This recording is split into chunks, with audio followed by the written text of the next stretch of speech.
শরীর এবং মন ভালো রাখতে দেখুন যোগ সাধনা মুক্তি চ্যানেল। শরীর মন ভালো রাখতে গেলে প্রতিদিন আমাদের ব্যায়াম করতে হবে, প্রাণায়াম করতে হবে। তার সাথে সাথে আমাদের সাত্ত্বিক আহার নিতে হবে। সাত্ত্বিক আহার, সাত্ত্বিক বাণী, সাত্ত্বিক বিচার, সাত্ত্বিক ব্যবহার। সাত্ত্বিক আহার দুধ, ফল, শাকসবজি। এই পেটটা হচ্ছে আমাদের একটা ডাস্টবিন। আমরা সারাদিন যা খাই সব কিন্তু আমাদের ডাস্টবিনে জমা পড়ে। রাস্তার ডাস্টবিনটা যেমন দুদিন পরিষ্কার না করলে যে পরিস্থিতি হয়, আমার শরীরের ভেতরটাও কিন্তু ঠিক সেই পরিস্থিতি হয়। আমরা যত আহার খারাপ খাবো, মাংস যত খাবো, আমার শরীরের প্রত্যেকটি অঙ্গ একটা একটা করে হবে ধ্বংস। যত ওষুধ খাবো তত আমার বাড়বে রোগ। তাহলে ডাস্টবিনকে আমার পরিষ্কার করতে হবে। এই ডাস্টবিন পরিষ্কার কিন্তু কোদাল দিয়েও সাফ হবে না। এই ডাস্টবিন থেকে কিন্তু একটা একটা করে রোগ হবে শরীরে। যখন ডাক্তারখানায় যাবেন আপনি দেখাতে, ডাক্তারবাবু হাজার এক্সরে করলো কিন্তু কিছু ধরা কিন্তু পড়লো না আপনার ডাস্টবিন থেকে। কেন? আপনার পেটে যে জমা হয়ে গেছে প্রচুর নোংরা জিনিস। আমাদের খাদ্যকে সবার আগে ঠিক রাখতে হবে। খাদ্য যদি ঠিক রাখি, আমাদের প্রতিদিন শরীর আমাদের আপনিই পরিষ্কার হয়ে যাবে। মোবাইলটা দেখুন, আমরা যখন চার্জ দিই রাত্রিবেলায়, পরের দিন সকালবেলা সেই মোবাইল কাজেও ব্যবহার হয়, অকাজেও ব্যবহার হয়। মোবাইলটা যখনই ডিসচার্জ হয়ে যাবে তখন বুঝতে পারছেন কি হবে মোবাইলটার পরিস্থিতি। আমাদের শরীরও কিন্তু তাই। রিমোট কন্ট্রোল হচ্ছে আপনার হাতে। আপনি কিভাবে সেই রিমোট কন্ট্রোলকে ঘুরিয়ে আপনার শরীরকে ঠিক রাখবেন সেটা নির্ভর করছে কিন্তু আপনার উপরে। আমরা যখন টিভি দেখি, রিমোট আমাদের হাতে থাকে, একবার বাড়াচ্ছি কমাচ্ছি, এই চ্যানেল ও চ্যানেল। তার মানে কি আমি আমার কন্ট্রোল করছি আমার টিভিটাকে। এই শরীরটাকেও কিন্তু আমার নিজের হাতে। স্টিয়ারিং আমি কোন দিকে ঘোরাবো সেটা কিন্তু আমি জানি। আপনাকে সুস্থ রাখতে গেলে, আপনি সুস্থ থাকতে গেলে প্রতিদিন আপনাকে ব্যায়াম অতি অবশ্যই করতে হবে। সাথে সাথে কিন্তু আপনাকে খাদ্য ঠিক রাখতে হবে। শুধু যে ব্যায়াম করব তা কিন্তু না, সাথে কিন্তু খাদ্য অতি অবশ্যই। খাদ্য যদি ঠিক রাখতে না পারেন, শরীর কিন্তু কোনো দিনও ভালো থাকবে না। প্রতিদিন ওই হাত ব্যথা, পা ব্যথা, গা ব্যথা, সুগার, থাইরয়েড, প্রেশার, কোলেস্ট্রল, একদম গদে বাঁধা রোগ। তাহলে একটা ওষুধ খাবো, আমি ডাক্তারখানা গিয়ে আমার হয়ে যাবে আর একটা রোগ। আমাদের সুস্থভাবে জীবনযাপন করতে হবে, সাত্ত্বিক আহার নিতে হবে, ব্যায়াম করতে হবে। এখন আপনাদের কিছু ব্যায়াম আমি দেখাবো, যে ব্যায়ামটা ছোট বড় প্রত্যেকে করতে পারে, বাচ্চারাও করতে পারেন। দেখে নিন কি কি ব্যায়াম।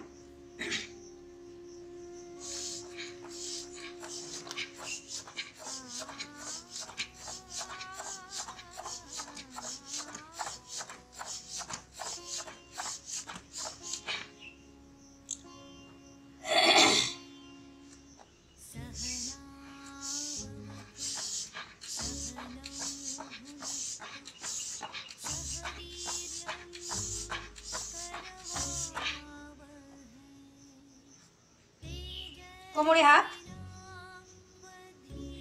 দুটো পা ফাঁক হবে। প্রত্যেকটি ব্যায়ামের সাথে শ্বাস প্রশ্বাসের উপর ধ্যান আমাদের অতি অবশ্যই দিতে হবে। শিশু যখন পৃথিবীতে জন্মগ্রহণ করে, ডাক্তারবাবু কি দেখেন? শ্বাস প্রশ্বাস ঠিকভাবে নিঃশ্বাস প্রশ্বাস করছে কিনা। আবার পৃথিবী থেকে যখন চলে যায় তখনও কিন্তু আমরা দেখি তার শেষ নিঃশ্বাস ত্যাগ হলো কিনা।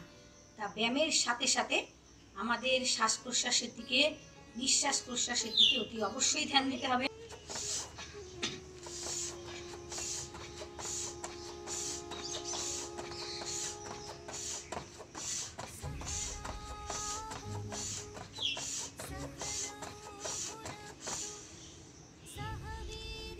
লম্বা লম্বা করে শ্বাস নিতে হবে।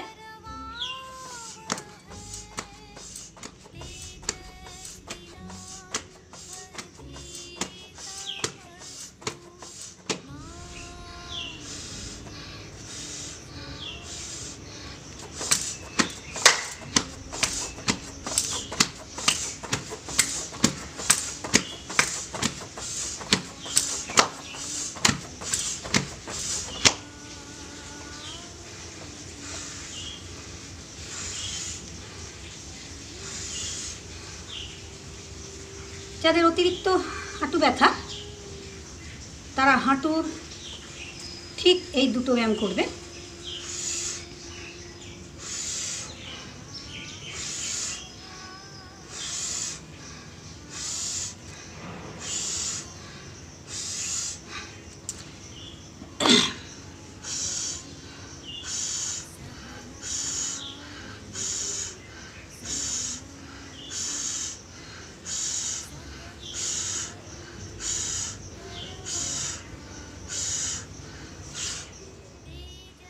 অতিরিক্ত ফাস্ট ফুড, জাঙ্ক ফুড এবং মাংস খাওয়ার জন্যে এই দুটো পাশে খুব মেদ।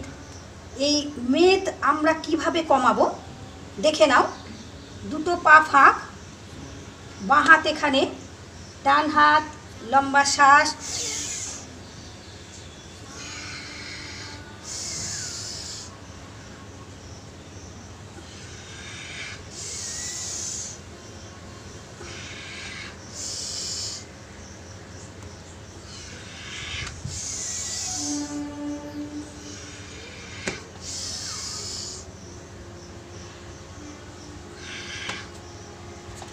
দুটো পা ফাঁক,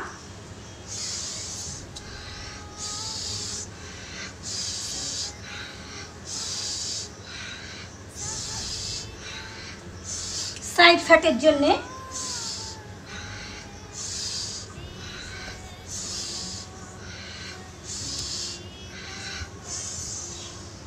দুটো পা জোড়া, হাত সামনে,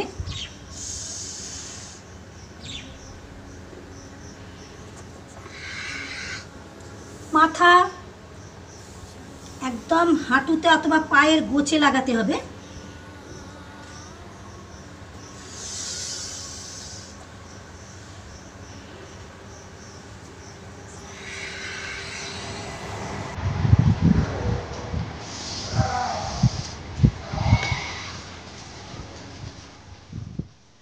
দুটো পা ফাঁক, হাত সামনে,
ভিডিওটাকে খুব ভালো করে দেখবে, প্রথম থেকে শেষ পর্যন্ত।